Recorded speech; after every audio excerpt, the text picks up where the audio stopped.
I've got a question. How long do you think we humans have? How long does the human race have? Ooh. Um, Oh, wow. I don't exactly know, but it might be soon. I have no clue. No.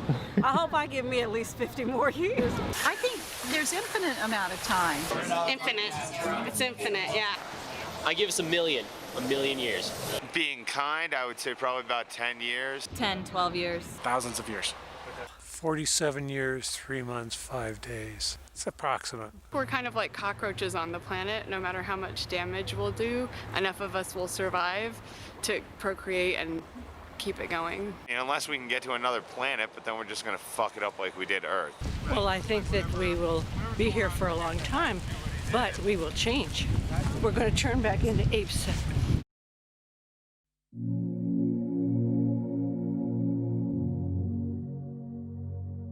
Have you ever wondered what would happen if a single species took over an entire planet? Maybe they're cute, maybe they're clever, but lack a certain, shall we say, self-restraint? What if they go too far? What if they go way, way, way, way, way too far?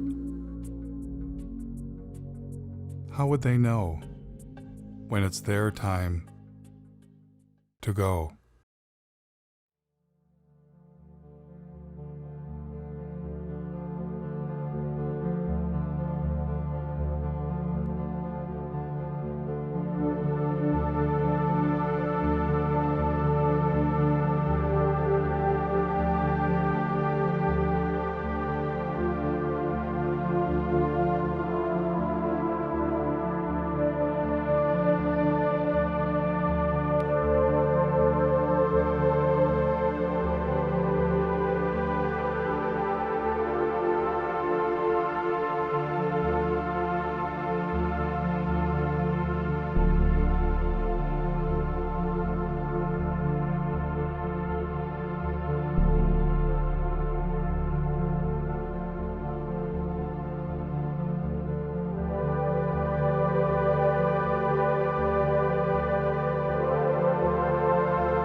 Due to our release through factories and automobiles every year of more than 6 billion tons of carbon dioxide, our atmosphere seems to be getting warmer. This is bad. Well, it's been calculated a few degrees rise in the Earth's temperature would melt the polar ice caps. And if this happens, an inland sea would fill a good portion of the Mississippi Valley. For in weather, we're not only dealing with forces of a far greater variety than even the atomic physicist encounters, but with life itself. That was 1958. We've known about the dangers of climate change for 6 decades. Back then, there was so much air pollution it would actually block out the sun. There was so much water pollution, rivers caught on fire. Forget throwing plastic bottles into the water. We tossed our cars in there. We also knew someday we'd run out of oil. For millions of Americans, this may be the worst weekend they've ever faced for finding gasoline to give them the automobile freedom they take as their due. I never doubted humans would find a better way, and I wanted to be part of it. A scientist sounded the alarm, and the modern environmental movement was born. Unless we do bring these chemicals under better control, we are certainly headed for disaster. Students all across the country organized the first Earth Day. At this point in time, it's very, very fashionable to talk about the environment, but as every day proceeds, we find very, very little concrete being done. As for me, you might say I was an early environmentalist. When I was 9 years old, a bulldozer began knocking down the woods near my home. I retaliated by putting sand in its gas tank. When I grew up, I became a tree hugger and moved to the wilds of northern Michigan to build a sustainable homestead and commune with nature. I wired my cabin for solar panels and heated with wood instead of fossil fuels. I wrote about sustainable living and environmental issues for the Mother Earth News and several news outlets. I traveled the country documenting invasive species, ecosystem collapse, and species threatened with extinction. I covered protests against destroying mountains for coal, and was once even confronted by the BP police. You're a journalist? Jeff Gibbs, yeah. By all means, you can take all the pictures you want. Okay. We'll write a report, and then we have to send it to the FBI and the U.S. Attorney's Office. They'll call you. Through all of this, I kept wondering, why are we still addicted to fossil fuels? So I decided to begin following the green energy movement. What better place to check out how our renewable energy revolution is coming along than a solar festival in the Green Mountain state of Vermont, powered by 100% solar energy. Solar. I was having fun and got a chance to ask about getting solar panels installed. You can keep adding, so maybe every time you get a tax return, buy another solar panel. But then a little rain began to fall.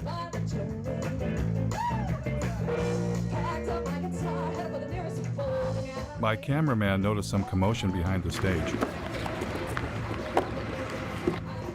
What'd you guys set up here? This is our biodiesel generators in case we lose the power. Oh, so the festivals run off solar energy primarily? Primarily.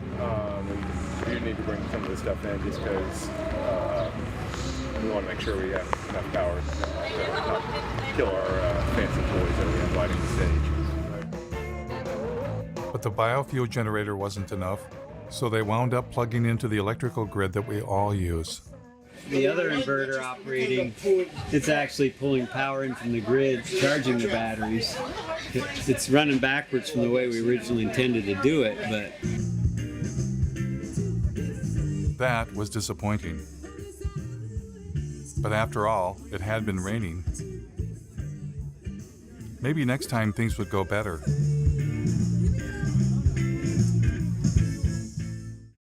Luckily for us, hope was on the way. It's been a long time coming, but tonight, change has come to America. Green activists across the country cheered when newly elected President Barack Obama rolled out $1 trillion stimulus package with nearly $100 billion for green energy.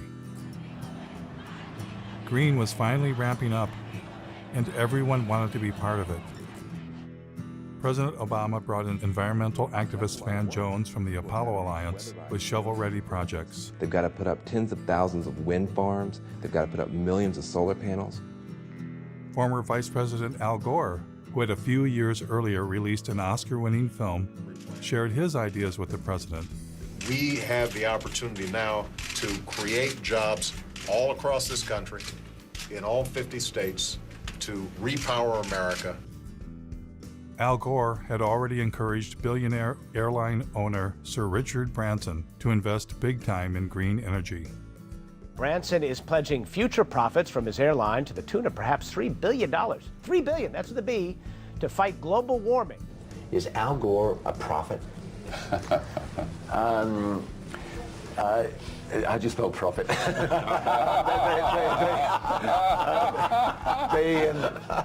Investors came forward. Investor Vinod Khosla, known as the father of the clean tech revolution, has poured over $1 billion of his own money into some 50 energy startups. Major banks were eager to get involved. By 2020, we think renewables will require $395 billion on an annual basis. Robert F. Kennedy Jr. was both on the board of major environmental organizations and was leading a green energy investment group. We build wind farms, we build solar farms. Once you build our plant, it's free energy forever. The Sierra Club received $50 million from billionaire and former New York City Mayor Michael Bloomberg. Their mission, fight coal and promote clean energy. So with the mayor's gift, here's what will happen. We'll have a large and aggressive presence in 46 states. It's time for America to find a new energy path, one that takes us beyond coal. And then Bill McKibben, one of the nation's leading environmentalists and author of a breakthrough book called The End of Nature, formed an organization called 350.org with the mission of igniting a global climate movement. Can I show off my necktie for a minute? Because they made it for me yesterday. It's got that 350 on it because it's the most important number in the world. Things were looking up, and the green energy revolution was underway. Michigan had been hit hard by the Great Recession, and hundreds of millions of dollars in green stimulus money was arriving. Now, to do their part for the new green economy, General Motors introduced a new line of electric vehicles. When the Chevy Volt was ready for release, I attended their press conference. So these electric vehicles are ready for public consumption, and we're ready with the infrastructure, with the rates, with the communications. I am extremely grateful to be here today, and in fact, this is a chance for me to say thank you more formally. The Chevy Volt is upstairs. We'll be able to take a look at it. We've got about 1,000 photos. Yeah. This is the plug.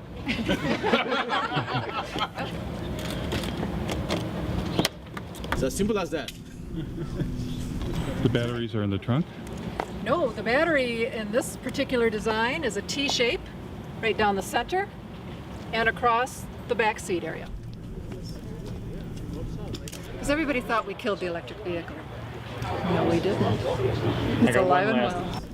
So what's charging the batteries right now? What's the source of Well, electricity? here, it's coming from the building. I mean, is it, what's our mix of power? Oh, actually, Lansing feeds the building. What's that? Lansing feeds power to the building. So I don't know. They're, I bet you they're a bit of coal. Well, they're heavy on natural gas, aren't they? right now the car's charging off of your grid? Right. It would be charging off our grid, which is about 95% coal. How long do you think it'll be before there's a solar and wind powered grid? Oh, golly. To suggest that all of the power used for these cars will be generated from wind and solar in the very near future would not be correct. In fact, we're talking about charging these up at night, so there won't be any solar at that time. So we're down to wind, and very often at night the wind does fall off. So I don't think coal is bad. The what? A big battle. Mountaintop removal. Oh, yeah. Yeah. It's got lovely BTUs. It's got lovely Very energy dense, value. isn't it? How do you burn it more cleanly? I mean, do you see natural gas getting bashed? we will be delivering power based on natural gas very shortly. And even with that mix, we intend to use biofuels if we can. You got any support? Oh, the environmental groups are extremely supportive. We did install the state's largest solar array at my company, the Board of Water and Light. It's just down the street from here, a few miles, if you want to take a look at it. What outfit are you with? New World Media. We're doing a segment on the renewable energy. Oh, excuse me, I gotta go for a second, but thanks.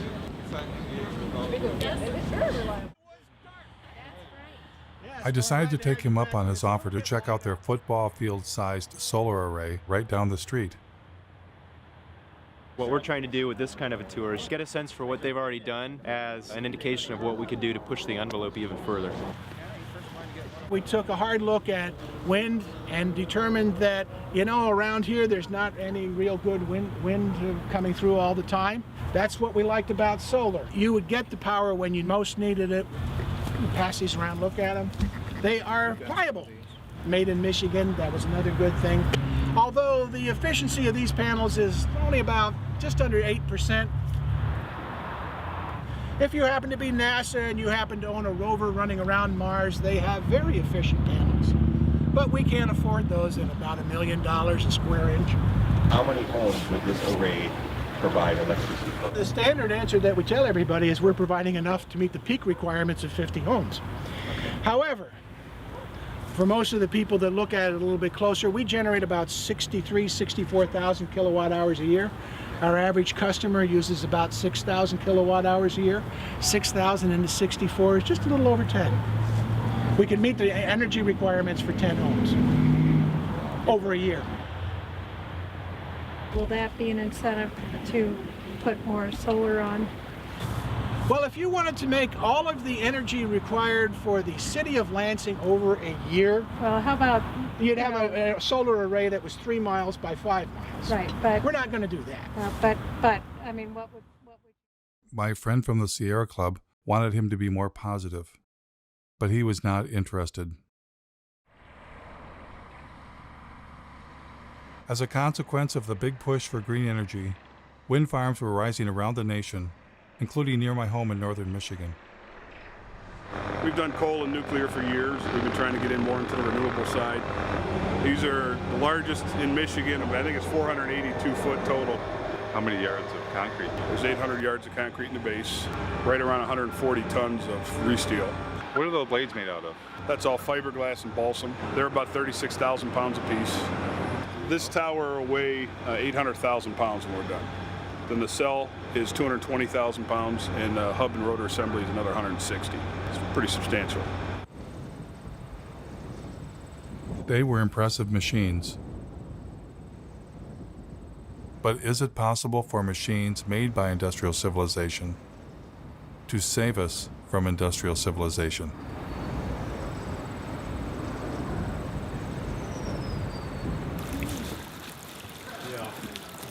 In environmental leader Bill McKibben's home state of Vermont, the Green Mountain State, a site was being cleared for the installation of wind turbines. A group of citizens was concerned about how the construction might affect the mountains they love. I joined them for a tour. It's going to be 21 turbines. 21. Yeah. On this In this project. Yeah. The estimate was maybe there would be 3 full-time jobs. If the goal is to try to make Vermont the leader in climate change, I appreciate looking to the sky in the hopes that we can do that.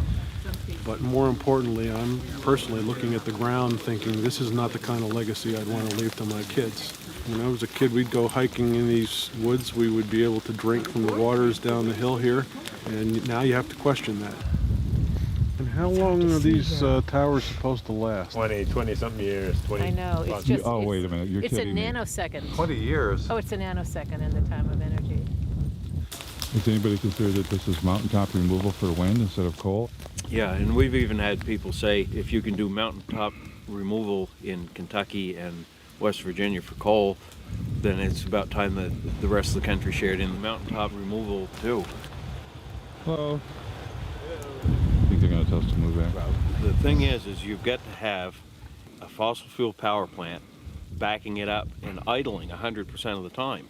Because if you cycle up or cycle down as the demand on the wind comes through, then you actually generate a bigger carbon footprint than if you just ran it straight. Do you ever go to things where they just go, well, that's not true, it doesn't matter, we're going to have the smart grid? Doesn't make any difference. You still got to have it idling, because let's just say the wind stopped right now, just stopped for an hour. You've got to have that power. What do you do? I'm a environmental health and safety consultant. I usually work with businesses to help them do things, but I would never work with scum like this. You didn't get me on camera doing this, did you? Not being judgmental or trying to play God, but we've got to deal with population growth and sustainable resources. We've all got to cut back. all this energy is supposedly going to heat a water park. We can find unique and different ways to waste energy. This is not a Vermont company. I mean, Green Mountain Power will be bought out by Gas Metro, and Gas Metro is owned by Enbridge, as I understand it, which is a big company, resource company in Canada, which is exploiting the tar sands, that wants to build the XL pipeline. See, they're all in bed together. Still we don't know the whole story. Have you asked Mr. McKibben to come see that? He thinks anything renewable is good. Yeah. So that's what I've heard people say. This is...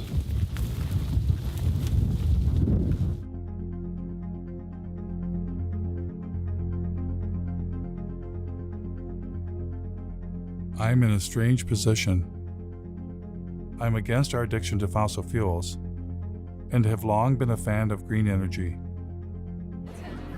But everywhere I encountered green energy, it wasn't what it seemed. This is like a perpetual energy battery. And where do you get the hydrogen from? The hydrogen, hydrogen is sourced from any hydrocarbon material. So you can get it from natural gas, you can get it from any petroleum or oil-based product material. I read about a zoo that was said to be powered by elephant manure. But it turned out the elephants didn't even produce enough manure to heat the elephant barn. That we don't even really make enough, and what we have elephant-wise, to even do that. We would need a lot more. More elephants. Yep, more elephants, more manure. Ethanol plants also seem to have a secret ingredient. This is the most productive farmland in the world, and we're not that far west of the biggest coal mines in the world as well. So bring the two together and get an ethanol plant. Great. So ethanol was reliant on two things: a giant fossil fuel-based industrial agricultural system to produce corn, and even more fossil fuels in the form of coal. All of this in the attempt to replace fossil fuels? It was enough to make my head explode. I was getting the uneasy feeling that green energy was not going to save us. And I wasn't the only one. I've counted something like 25 different alternative energy options. So surely among all of those, there are enough sources of energy to keep us living basically the way we are in perpetuity. That's not the reality. You know, we're getting, in some cases, no energy from these potential options. Richard York of the University of Oregon published a study in the journal Nature in which he posed the question, do non-fossil energy sources actually replace fossil fuels? Well, we implicitly assume often the substitute pushes out the thing you want it to substitute for.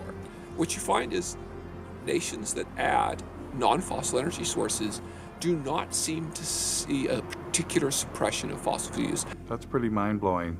We've got billions of dollars being spent, and green energy is not even replacing fossil fuels. They don't even know that that's a question, yes. The story that we're in right now is, okay, we're in ecological hot water, but there are technological fixes. And if we're just creative enough, if we're just ingenious enough, and if we just work hard enough, we will triumph. Seeking technological fixes one after another is simply going to lead us to another level of catastrophe sooner rather than later. We want to believe that these things are going to be available for us. So if we get a little worried and somebody comes up with a new thingy and promises that, you know, this will do it for us, we want to believe.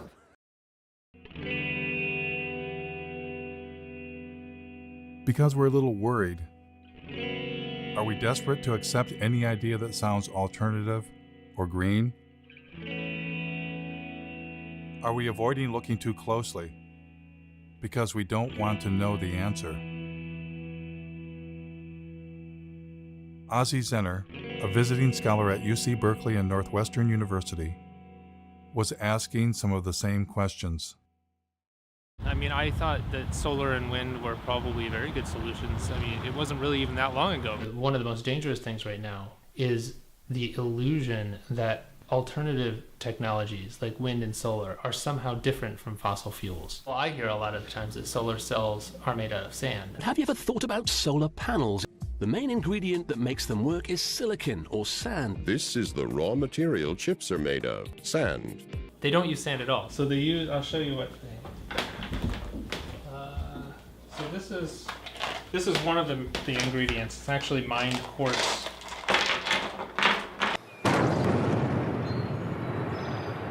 Spruce Pine, North Carolina, regarded as the finest source of high-purity quartz in the world for semiconductor, solar, and communication applications. But you can't use sand because sand has too many impurities. So you start with a very high-quality quartz and a very high-quality coal. And then you put those two together into an arc furnace and you melt them. The quartz is then melted with coal in a large furnace at temperatures of up to 1,800 degrees.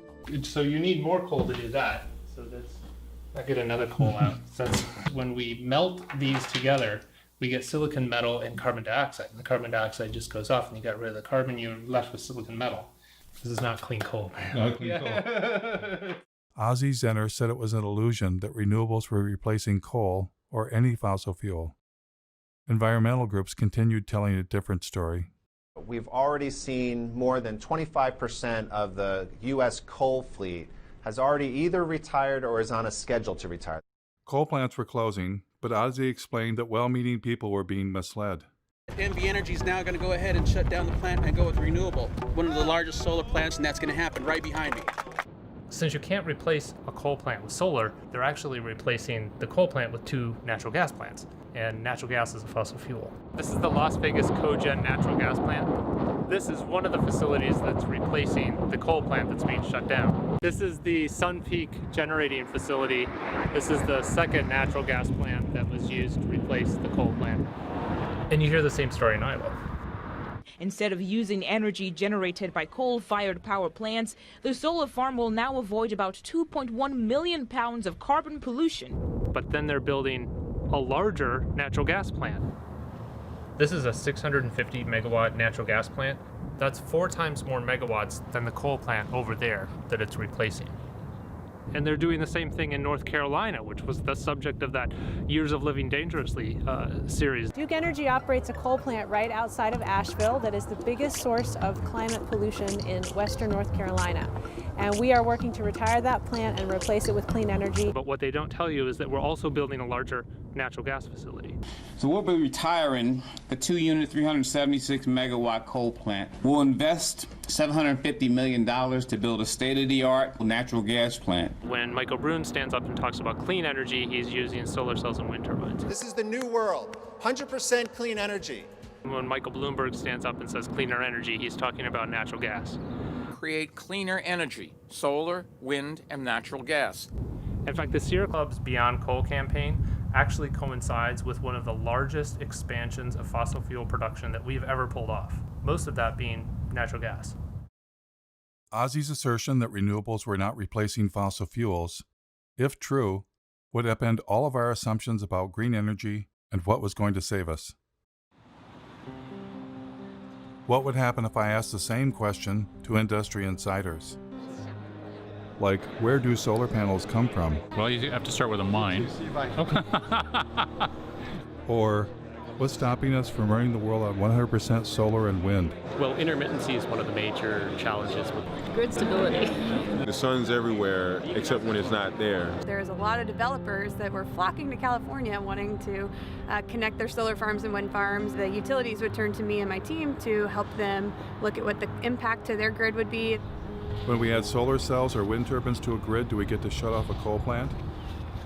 That's certainly the goal. The problem is, or the difference is that renewables are intermittent. All of a sudden a cloud cover could come over and your solar generation could drastically decrease. And if you don't have something else there to meet whatever the load is at that moment, then you're going to have power outages. So we don't get to turn a fossil fuel power plant off when the sun is shining or the wind is blowing? Well, it's not that easy. We need to be able to back up that power to keep the system steady all the time so it doesn't collapse.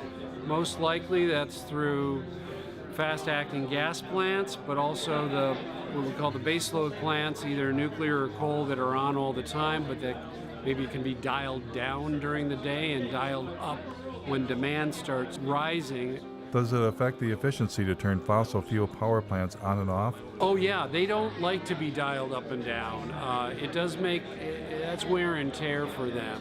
Turning them on, turning it off, there's energy used and lost in any time. Kind of like when you turn on your car and off, you use a little extra gas to get it turned on. I do still think you have to maintain a base load of some kinds.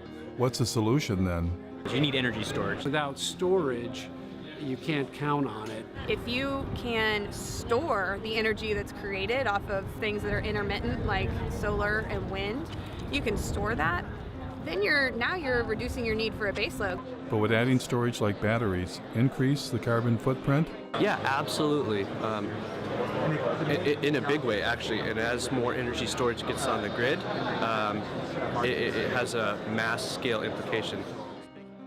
When I looked up how much battery storage there is, it was less than 0.1% of what's needed. In a couple years, they begin to degrade and need to be replaced a few years later. I learned that the solar panels don't last forever either. Some solar panels are built to last only 10 years, so it's not as if you get this just magic free energy, right? I don't know that it's the solution, and here I am helping to sell in materials that would go into photovoltaics. And so to overcome profound limitations of solar and wind, rarely discussed in the media, a new generation of technology was rising in the California desert. What is this? What we're using is a field of mirrors to focus sunlight onto a tower. The power plant itself, at 377 megawatts, will be the largest of its kind in the world. This will become the biggest solar plant in the world.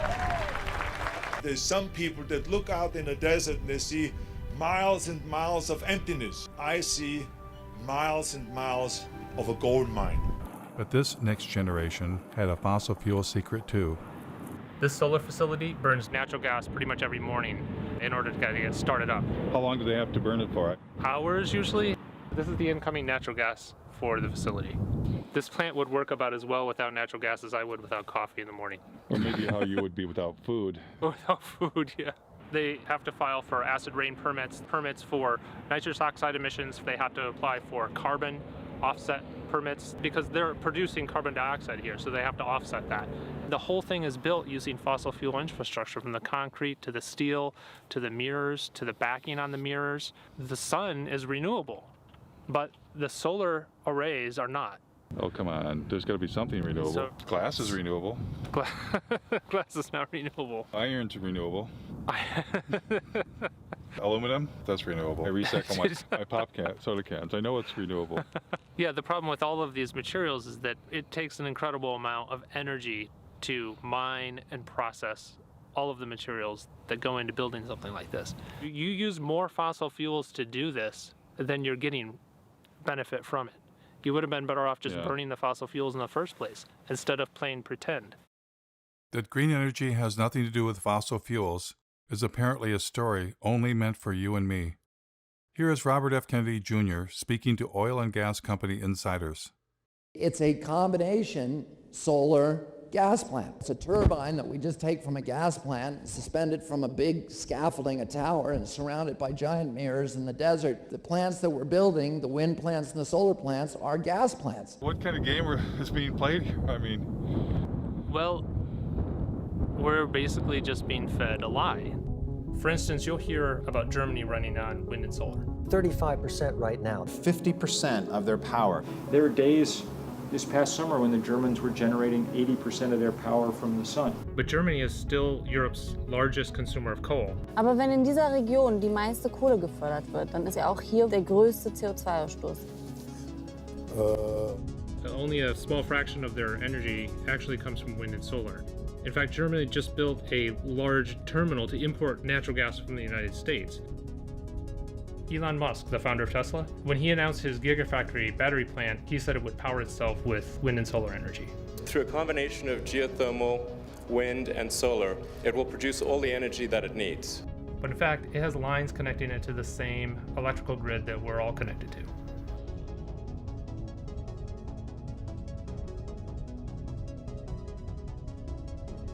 Electric cars, wind turbines, and solar panels use rare earth metals. And in fact, the rare earth mine is right up the street from here. In mining these deep deposits, About 90% of what they pull up out of the ground contains uranium, thorium, and low level of other radionuclides. Radioactive waste that has to be disposed of somehow. They kind of turn into a paste and spread it over the desert floor. Well, that's good for the desert, right? Yeah, the desert loves that. Tesla's electric cars are built with aluminum, which uses 8 times more energy to manufacture than steel. They use lithium, which also rely on toxic mining, and even more graphite, which is one of the rarest forms of carbon. In fact, the investors wanted to open several new graphite mines after Tesla announced the Gigafactory. Apple claims to be 100% renewable. We never stop thinking about what's best for the planet. We now run Apple on 100% renewable energy. All of our facilities worldwide. And they did chop down a forest to put up solar panels near their North Carolina plant, but they didn't disconnect it from the grid, and they can't. Duke says energy-hungry companies like Apple can never go entirely off the grid. They're still hooked up to our grid. Despite all of the claims, I haven't found a single entity anywhere in the world that's running on 100% solar and wind alone. It turns out, you don't just need fossil fuels to run a place like Ivanpah. You need the devil himself. Or in this case, themselves. All of the mirrors that you see there are built by the Koch brothers, Guardian Glass Industry, a company that they control. Koch Carbon creates a lot of the inputs that are used to create the cement and the concrete and the steel. And not only that, they build the plants that builds polysilicon for solar cells. They have actually their own solar line called Solar Molex. From every step of the process, the Koch brothers are there. But they're the evil doers. Yeah, the funny part is that when you criticize solar plants like this, you're accused of working for the Koch brothers. That's the idiocy in all of this. This absolutely cannot extend civilization's life. This relies on the most toxic and industrial processes that we've ever created.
The beauty of a solar facility, and particularly this technology, is that it is so environmentally benign.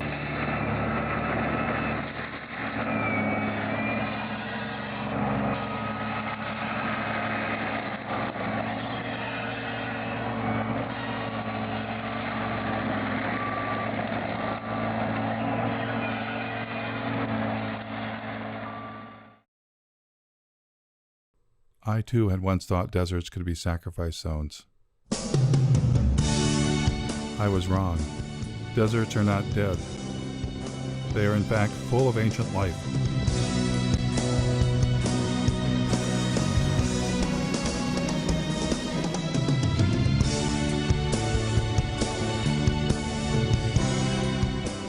In the desert, the Joshua tree stands, waiting for the giant ground sloths and the mammoths that shall never return. The Joshua tree depended on the giant mammals to reach up high and eat their seeds, and thus disperse the Joshua tree. But now, stranded in time and space, the Joshua tree awaits a new fate, to be sacrificed in the name of progress. Joshua trees are torn down to make way for solar projects. 23ABC's Cassie Carlisle travels to the Mojave Desert to talk to neighbors. They're not your usual tree, more like something from fiction, but these Joshuas are causing quite an uproar. No, it makes me sick. As they're clearing them off, killing them real quick, and now they're grinding them up, getting rid of all the evidence.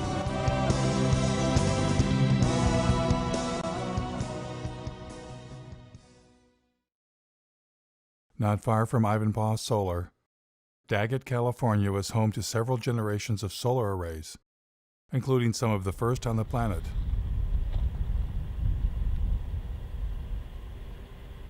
Ozzy and I thought we would take a trip to see where it all began.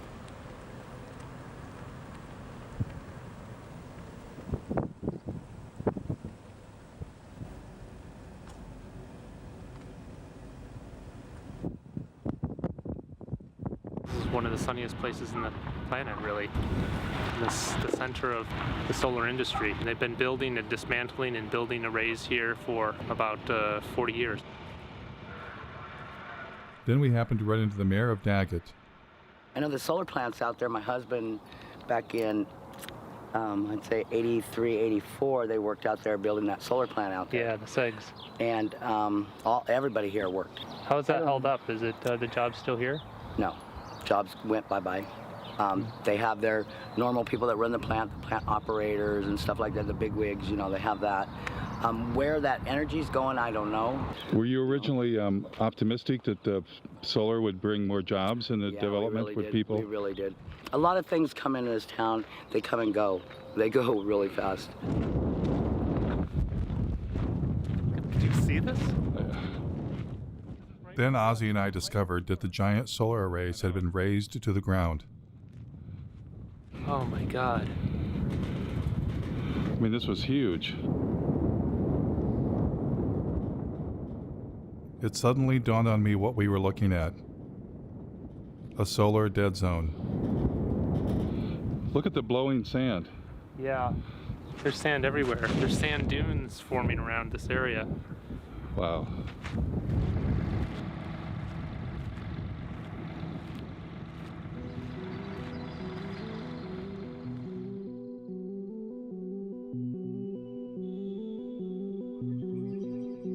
So after all the mining, the fossil fuels, the toxins, the environmental destruction, here's what happens next. Only a few years after it was built, things at Ivanpah began to fall apart. Broken mirrors littered the desert.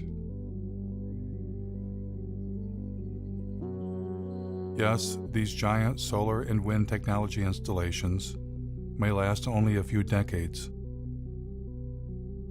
then tear it down and start all over again. If there's enough planet left.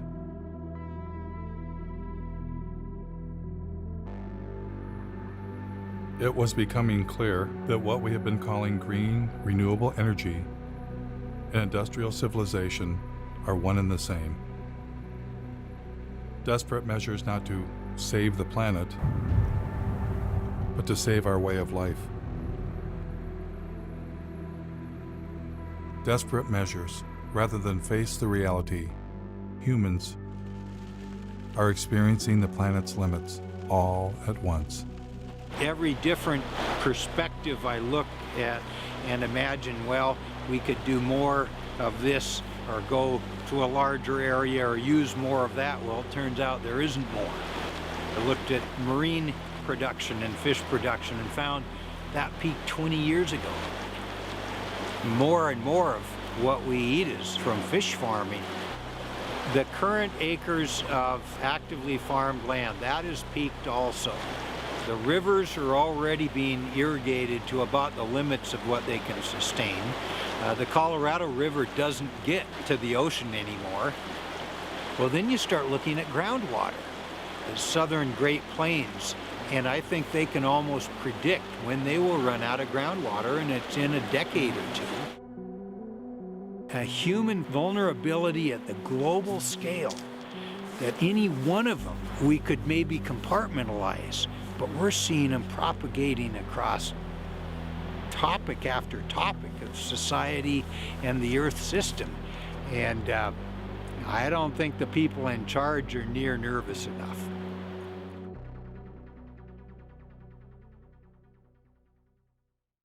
Though each of them takes climate change seriously, every expert I talked to wanted to bring my attention to the same underlying problem. There are too many human beings using too much too fast. As a global community, we really have got to start dealing with the issue of population. Population growth continues to be not the elephant, the herd of elephants in the room. Can a single species that's come to dominate an entire planet Be smart enough to voluntarily limit its own presence.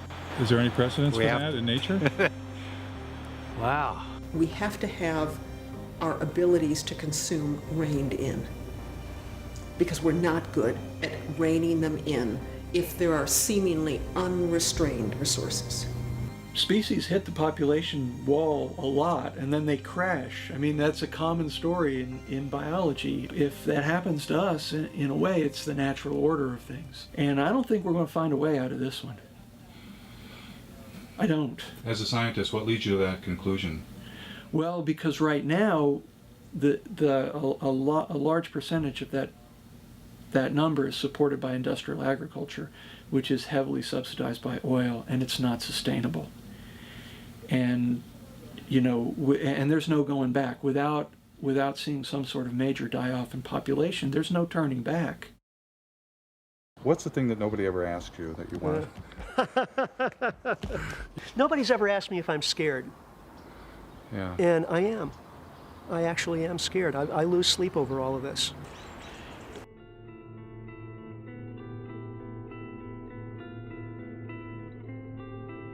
It took modern humans tens of thousands of years to reach a population of 700 million. And then we tapped into millions of years of stored energy known as fossil fuels. Our human population exploded. It increased by 10 times in a mere 200 years. Our consumption has also exploded, on average 10 times per person, and many times more in the Western world.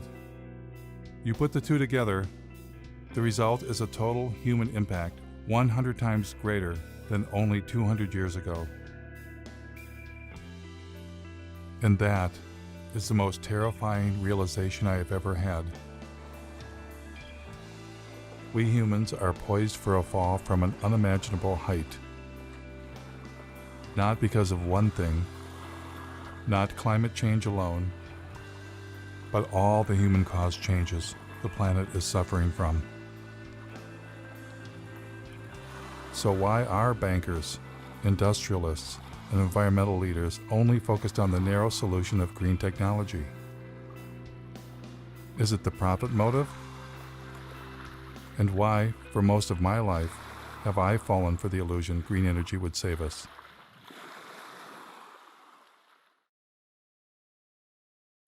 Clearly, to answer this question, I needed professional help.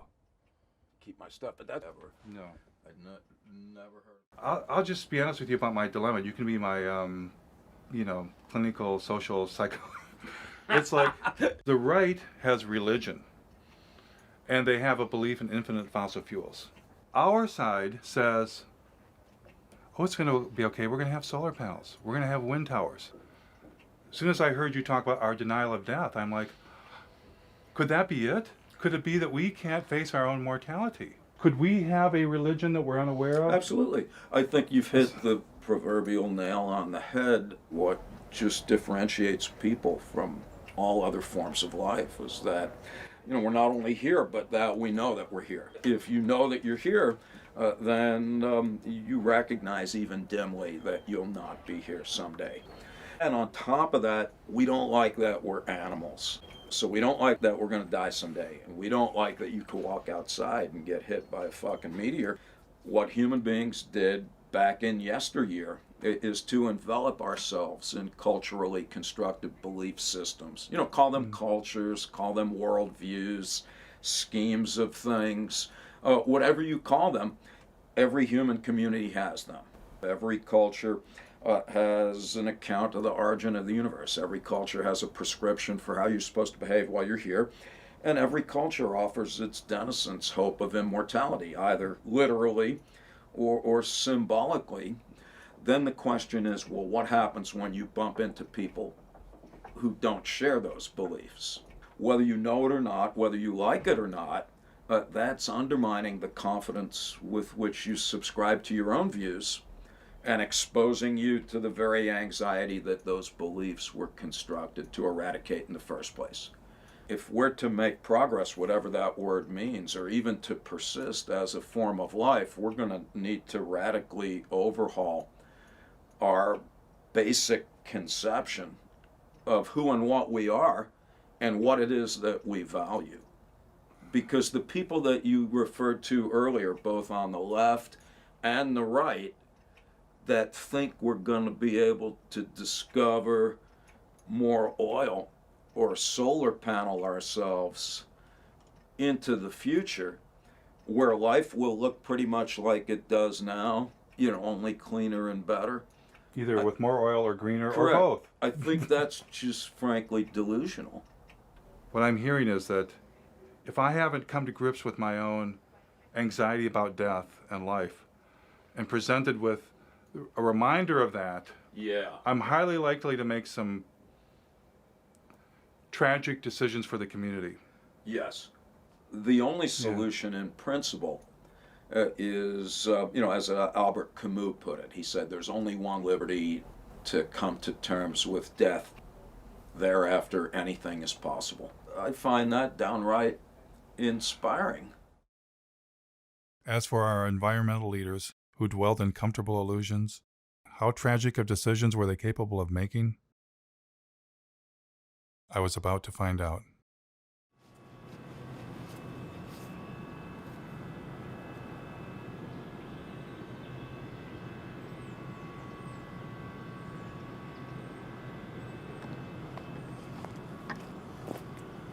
They claim they're just using forest residues, but actually a great deal of what the McNeil facility and lots of biomass facilities burn is whole trees. As you can see by this pile that's stacked right outside of the facility, these are trees. It turns out that the biggest source of green energy in Vermont is something called biomass, burning trees to create electricity. This is definitely not the way, and that the first step is actually looking at our lifestyles and how we can reduce our energy consumption.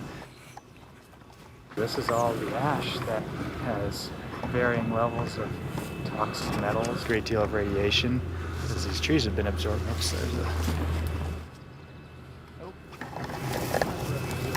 You're in unforbidden territory here. Are we? I asked both of you to come up to our office, okay?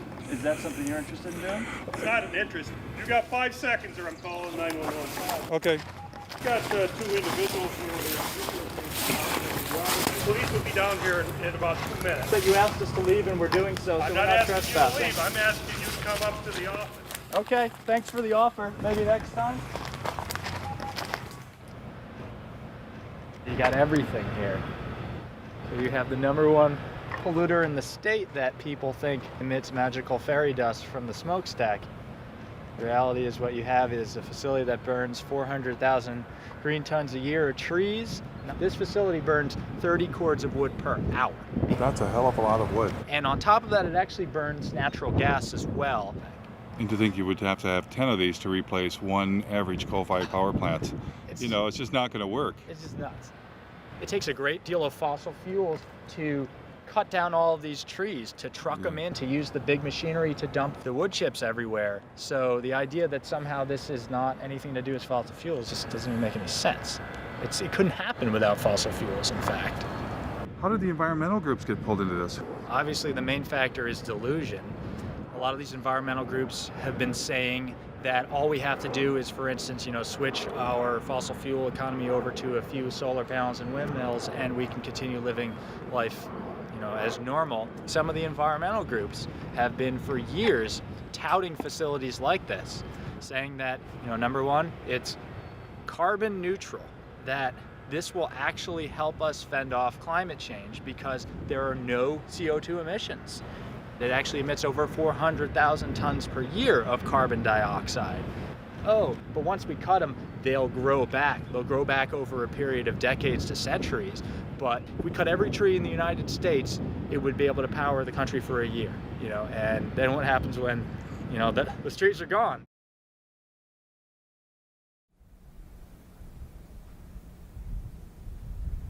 I discovered biomass plants were not even always biomass plants. This is actually a solid waste incinerator that's posing as a biomass plant. The impact on this community is severe. The plant is right next to a Head Start school for preschool kids. There is Green Hill Manor, and that's an assisted living senior residence. And there's also a Catholic elementary school right next door. How do you know they're polluting? Can you see it We ever? can see it. The snow at the elementary school and at the preschool is covered with black, some kind of black soot. We just had it analyzed, and it came back as mostly tire chips. They have to add tire-derived fuel to raise the temperature of the fire, because anybody who's tried to burn green wood or wet wood knows that it doesn't burn very well. But this biomass plant had yet another surprise. They admit that they burn 20.1 tons per hour of creosote-treated railroad ties. Besides that, they are allowed to burn 500 pounds per hour of PCP-treated railroad ties. These are shipped in from Canada. It's not green, it's not renewable, it's not carbon neutral, it's not anything that they claim it to be. Yet, they got $11.5 million grant because it was classified as renewable. The plant owner told us that they were having trouble getting enough wood chips. And he even asked us if we had any scrap wood where we lived, would we call the plant and let them know so they could come up and pick it up. We're not talking about some old industrial site. We're next to one of the most beautiful places in the world. We are next to Lake Superior. This is Keweenaw Bay. This is actually Lance Bay. It's part of Keweenaw Bay. It's Lake Superior, our lake. So it's a very sacred place to many people.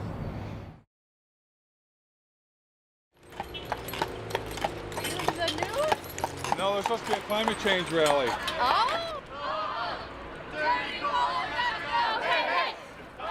Michigan State University students, inspired by 350.org, were holding a rally for the clean energy future they'd been promised.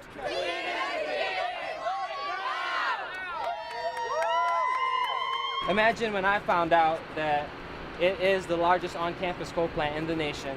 The goal is to get the whole world moving beyond fossil fuels. He wants to do a 350 sign on the steps of the... But it turned out Michigan State had a form of green energy in mind the students did not support. The university contracted with a energy contracting company. They put together like a modeling tool. First 2 or 3 months that the steering committee was using this modeling tool, it didn't even contain data for wind or solar. So there was... Adam told me they were planning on substituting coal burning with biomass burning. The permit that is currently being considered by the state is a permit for 24,000 tons of biomass per year. And the plan is to do that in all four boilers. Unfortunately, the steering committee considers biomass renewable at the moment, which we're not happy with. Michigan State wasn't the only university to go green. I'm happy to announce that Carolina will be going beyond coal in the next decade. Now, as we begin to wean ourselves on coal, we're about to try another alternative energy source, biomass. And who is here to help the University of North Carolina switch from burning coal to burning trees? So it is a great pleasure to be here today to celebrate the remarkable step that the university is taking to say we're going to do our part. A remarkable step indeed. We're to do our part by getting out of bed with coal companies and into bed with logging companies? Where did the idea of colleges going green by burning trees come from anyway? A little college called Middlebury in the heart of Vermont. Welcome to the celebration of the opening of Middlebury's new biomass gasification system. It's now my great pleasure to introduce this afternoon's speaker, Bill McKibben. What powers a learning community? And as of this afternoon, the easy answer to that is wood chips. It's incredibly beautiful to stand over there and see that big bunker full of wood chips. You can put any kind of wood in, oak, willow, whatever you want. Pretty much anything that burns, we can toss in there if we can chip it down to the right size. And there are very few similar cases any place in this country of that kind of change over that scale. But it shows it could happen anywhere, and it should happen anywhere. In fact, it must happen everywhere. It must happen everywhere. And now it's time for a nature break, enjoying our sustainably managed Michigan forests. If you walk through here and you look, there's virtually nothing growing. A little bit of grass occasionally. And it seemed that biomass plants indeed were suddenly everywhere. Like this one in Cadillac, Michigan. In Detroit, an incinerator that burned garbage was considered green. The Detroit incinerator is known to emit horrible smells and pollutants that neighbors say make them feel sick and put their health at risk. It's a stink. It's a horrendous stink. A proposed biofuel plant for the Upper Peninsula of Michigan would consume trees from tens of thousands of square miles. In order to create 40 million gallons of ethanol, they were going to have to use up over 1 million tons of green wood. We pointed out that they were going to be using more natural gas than they were going to be creating ethanol to displace the natural gas. If you continue to do this, you're going to be fertilizing the forest. Fertilizing the forest with fossil fuels. Fossil fuel-based, right, fertilizers. Made from natural gas. Yeah. Then came a ballot proposal backed by Bill McKibben and nearly every major environmental group, requiring Michigan to get 25% of its electricity from renewable sources by the year 2025. This year, Michigan voters have a choice: keep burning dirty coal and oil, or move Michigan to clean, renewable energy like wind and solar. Vote yes on Proposal 3. Surprisingly, Proposal 3, also known as 25 by 25, was the brainchild of an organization that was 100% biofuels and biomass. Allowing America's farms, ranches, and forest lands to be active participants in contributing to America's energy future. These are the biomass and biofuel plants across the U.S.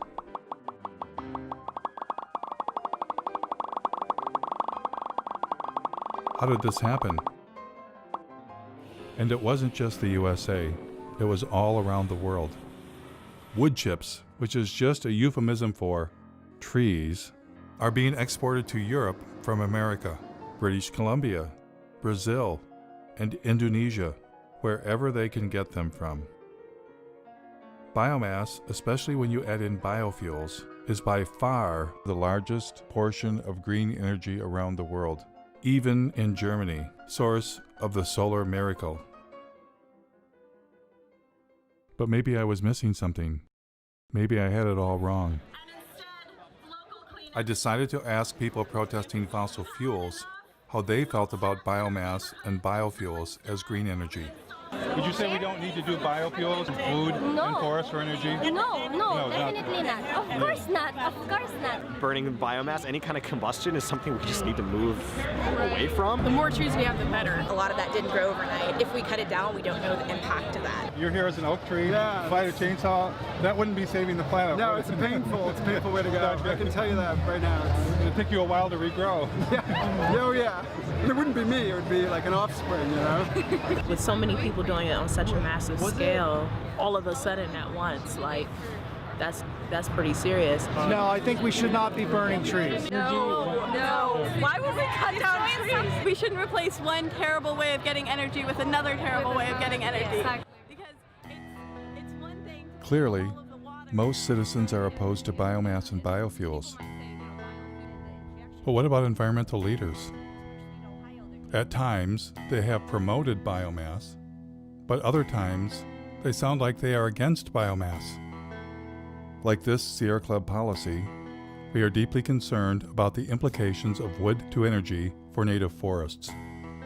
Or this statement signed on by 75 environmental groups, burning forests for energy will destroy one of our best defenses against climate change.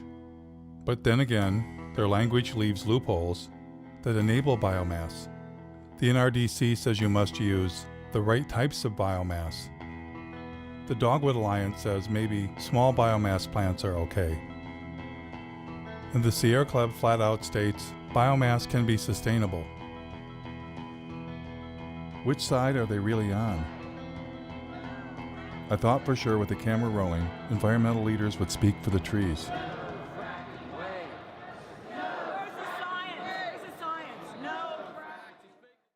We're here to tell a story about what the forests of this state, of our Commonwealth, mean to us. Does your organization have any stance on that? I'm not sure I would say we support it as much as we can wrap our heads around it. We've almost made a peace with the timber industry. I'm just curious, what's your group's stance on using forests for biomass? Biomass is renewable, biomass is sustainable. And I'm with Clean Water Action.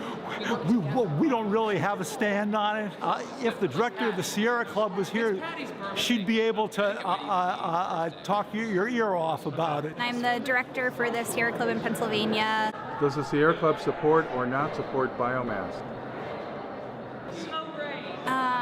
I'm not totally prepared to talk about our policy on biomass today. Our position is somewhat nuanced, so I just want to be, careful not to.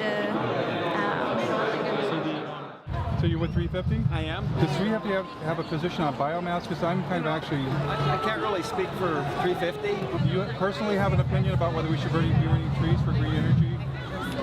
No, I don't have an opinion on that. I like a fire.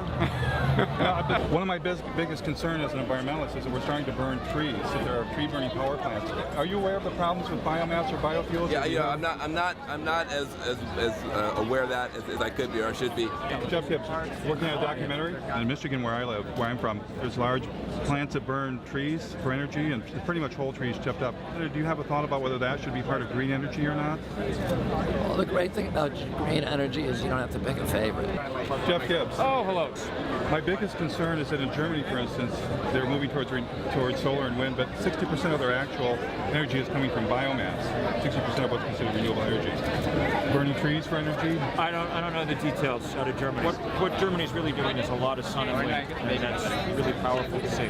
I'd like to see us come out against any burning of trees for clean energy. Would you? Although I confess I stoke my wood stove almost every night of the winter, so I'm not the right person. But designating green energy for power plants. Yeah, I don't know. It's not what today's about. We're on the. But if we're burning trees instead of fossil fuels. From Taiwan. Oh, good. And we're wondering that what role do you want to play in this market? I think the biomass question is a non-starter.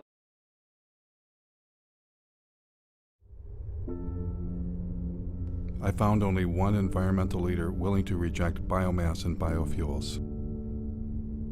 So we are talking of the old oil economy trying to maintain itself now through another raw material, the green planet. The only reason corn and soya is being planted for biofuel in this country is the subsidies make it profitable. I think the big crisis of our times is our minds have been manipulated to give power to illusions. We shifted to measuring growth, not in terms of how life is enriched, but in terms of how life is destroyed. Her honesty was refreshing. But as for the rest of them, I wondered, what are they hiding? And why are they hiding it? Is it their ignorance? Or is it something else? What if they themselves had become misguided? What if they've made some kind of deal they shouldn't have made and are leading us all off the cliff?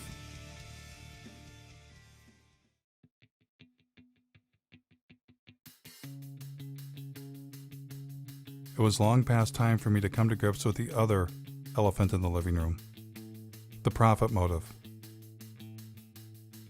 The only reason we've been force-fed the story climate change plus renewables equals we're saved is because billionaires, bankers, and corporations profit from it. And the reason we're not talking about overpopulation, consumption, and the suicide of economic growth is that would be bad for business, especially the cancerous form of capitalism that rules the world, now hiding under a cover of green.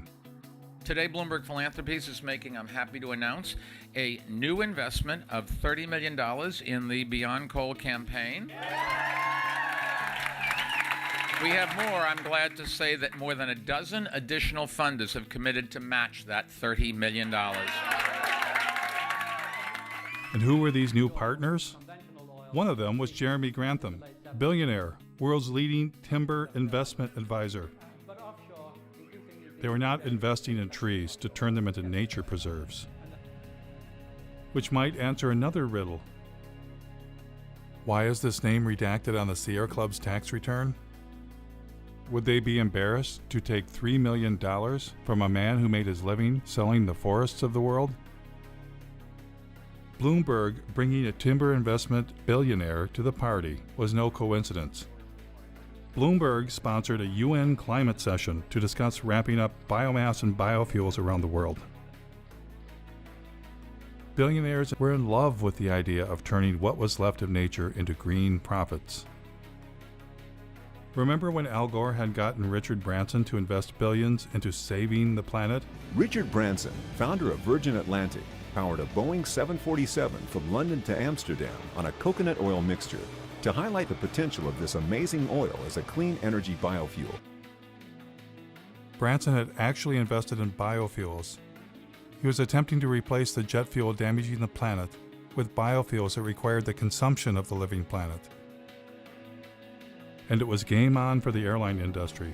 Dozens of researchers from all over the Northwest gathered in Missoula the past 2 days to explore the idea of converting the region's massive reserves of wood into jet fuel, especially with the demand for aircraft fuel expected to grow by 1 billion gallons in the Northwest alone. United Airlines will buy a $30 million stake in biofuel company Fulcrum Bioenergy. The airline used 3.9 billion gallons of fuel last year.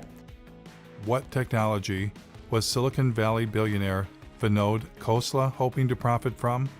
Nature takes 1 million years to produce our crude oil.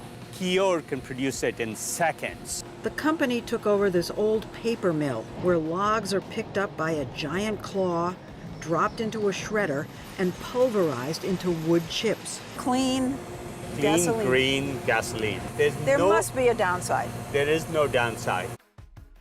The bank that crashed the economy, ruined millions of lives, and has their tentacles on the levers of power.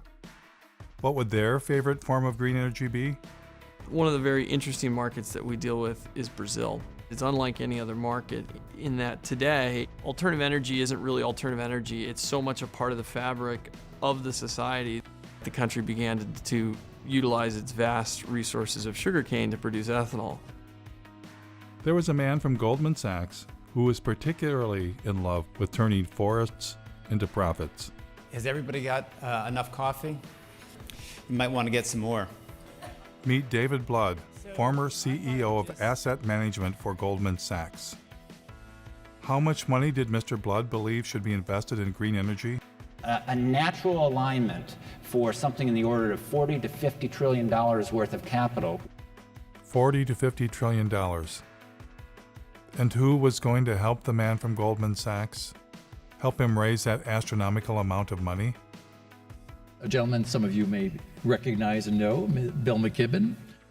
It's entirely dependent on what kind of political will we can muster. And if we do not get this done very fast, then we're not going to get it done.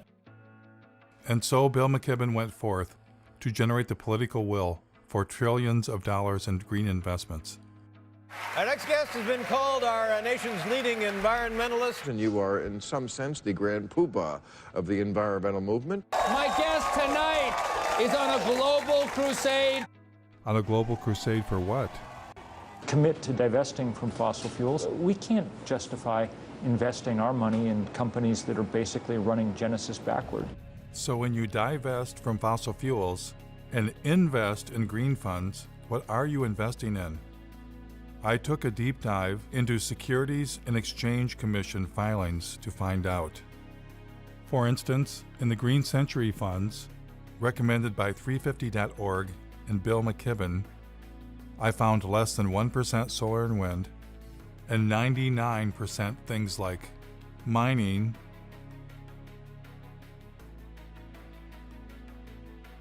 oil and gas infrastructure companies, including a tar sands exploiter, McDonald's, one of the companies driving meat consumption across the planet, Archer Daniels Midland, one of the world's largest producers of biofuel, Coca-Cola, the largest creator of plastic pollution on Earth, logging and paper companies, including one that brags about biomass burning,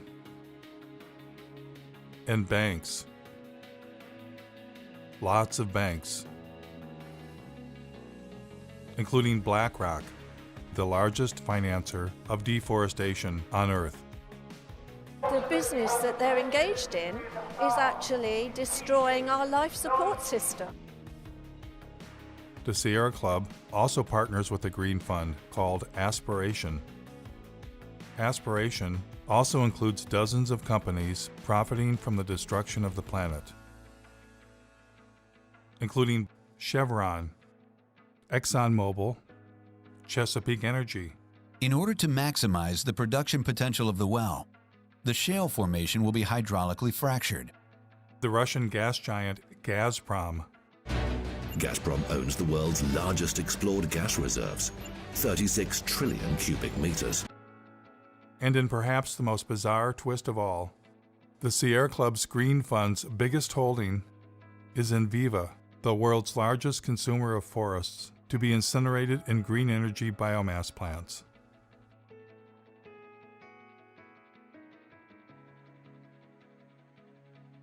Of course, one investment option is a green fund run by Bill McKibben's buddy, David Blood. And who was the chairman of this fund? Someone familiar. Use capitalism that gives incentives for people to do their best.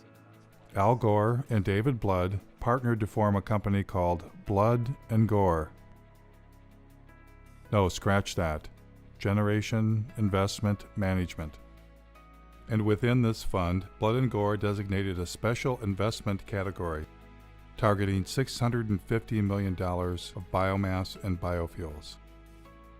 Funny thing was, they partnered before Al Gore's film came out. Was that movie just about climate change? Or something else? On one side, we have gold bars. Don't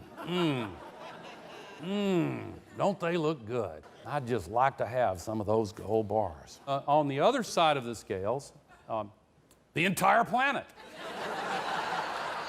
If we do the right thing, then we're going to create a lot of wealth. And when it came time for Al Gore to choose between the entire planet and getting him some of them gold bars, what choice did he make? Here is Al Gore earning his keep by pretending to care about the rainforest while lobbying Congress on behalf of the sugarcane ethanol industry.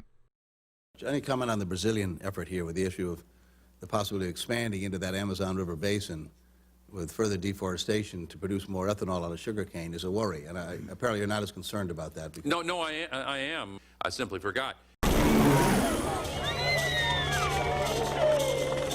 What's been going on there is really very troubling.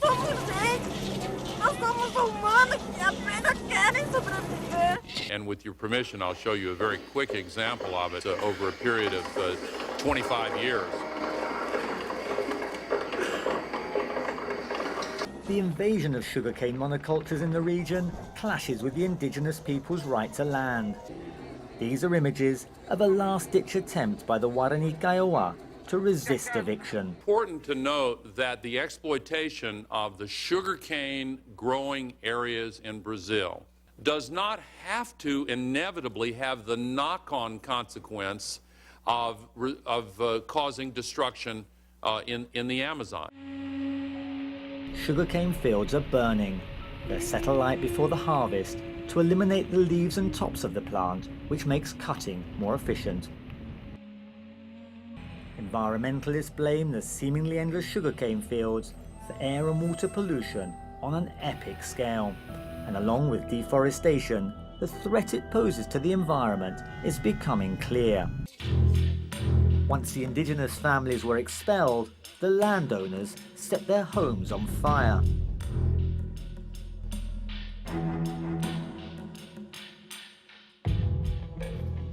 Is there anything too terrible to qualify as green energy? Thank you very much, Secretary Mavis and the US Navy for once again inviting me to speak with you today. The Navy's work to help launch this new fuels industry is invaluable. The U.S. Navy has a special message this year. It is time to turn green. Joining the vessels is what the U.S. Navy calls its Great Green Fleet of warships powered by fuel from renewable sources like algae, grass, and animal fat. Animal fat.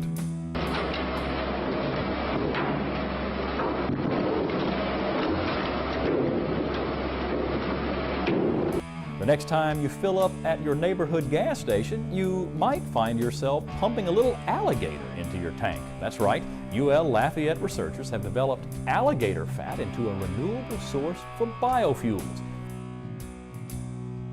And once we run through the animals, what's next? GE, who brings you nuclear energy and wind turbines, is ready with a plan. I believe that liquid fuels, chemicals are eventually going to have to be made from sustainable raw materials. We believe that seaweed is one of the most attractive opportunities.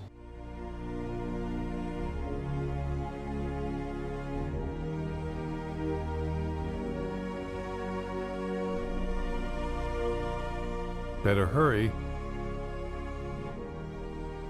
1 year after it was filmed, the seaweed forest was dead.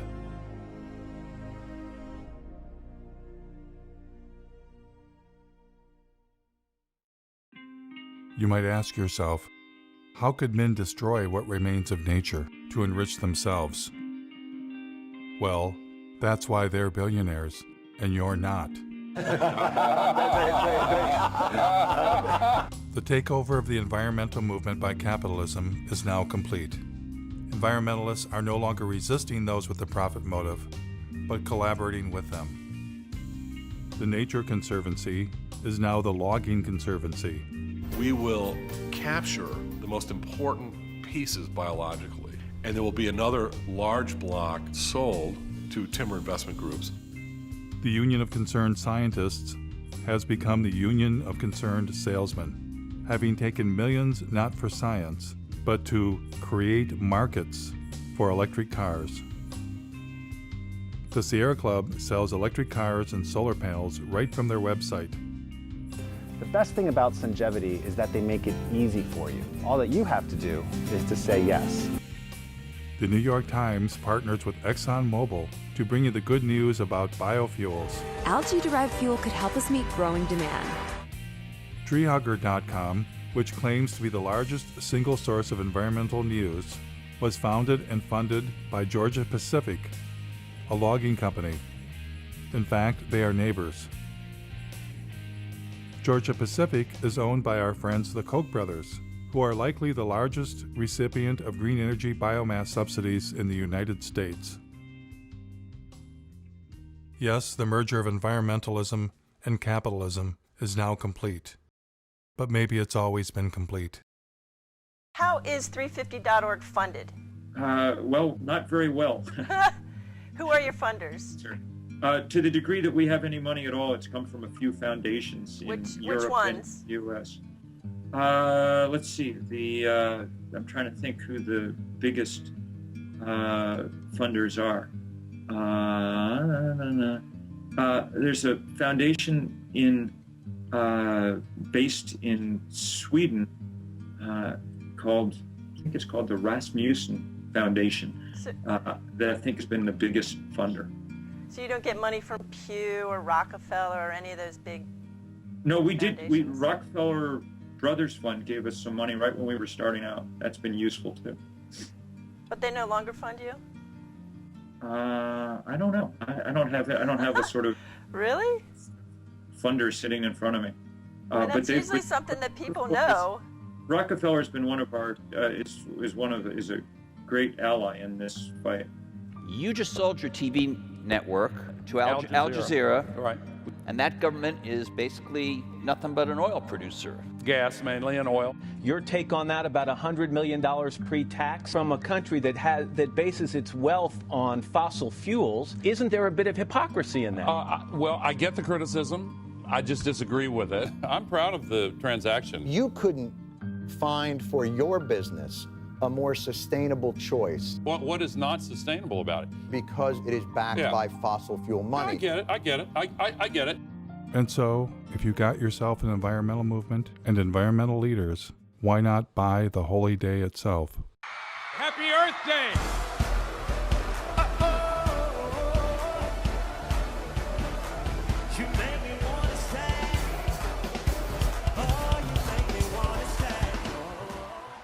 Now we are facing the greatest sets of issues that we've seen in my lifetime.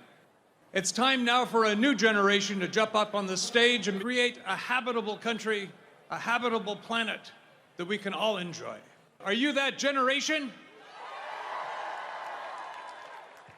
I need to thank Building Energy, which provided so much solar power to this that we've powered the entire event with solar energy. But when I went backstage to see what was really going on, You ain't running this whole thing on that, Jack. I can tell you that. The toaster is 1,200 watts. So that run right there could run a toaster. I found the installer. Hi. Are they running the festival on these solar panels? The concert is run by diesel generation system. They didn't ask us to energize the concert. Oh, okay. And we'd also like to thank our incredible corporate sponsors who've been behind the movement to end extreme poverty and tackle climate change since the very beginning. We want to thank Toyota, Citibank. We want to thank Caterpillar. We're standing at the construction site of the Dakota Access Pipeline.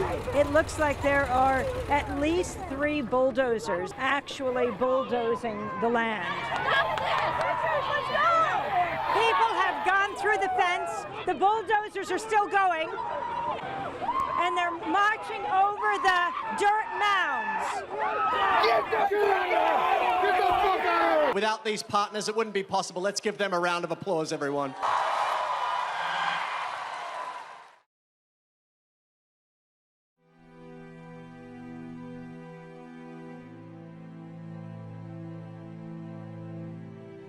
Now I know this all might seem overwhelming. It's the kind of thing that we normally don't try and think about.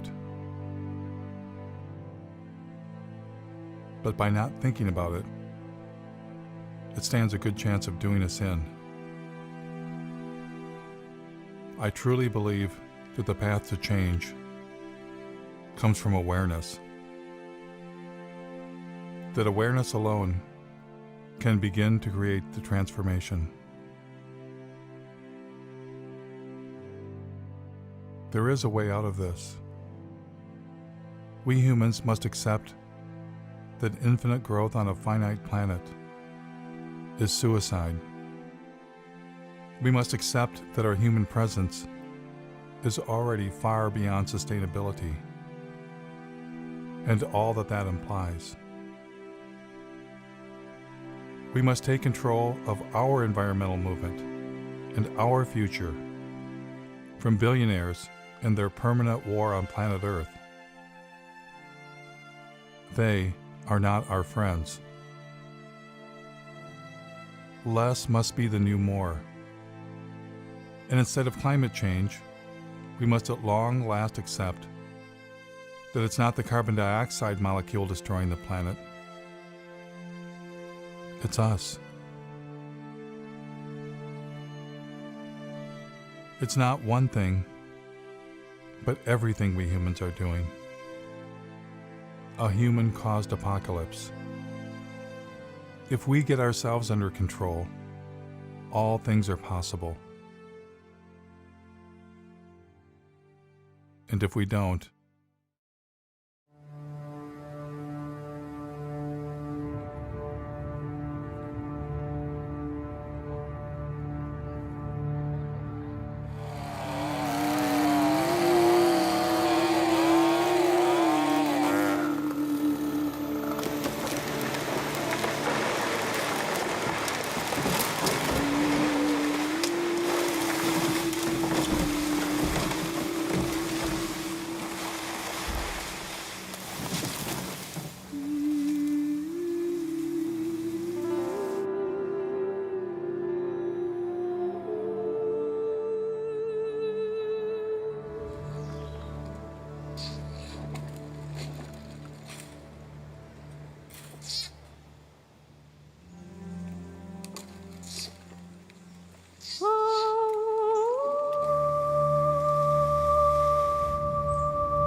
Yeah.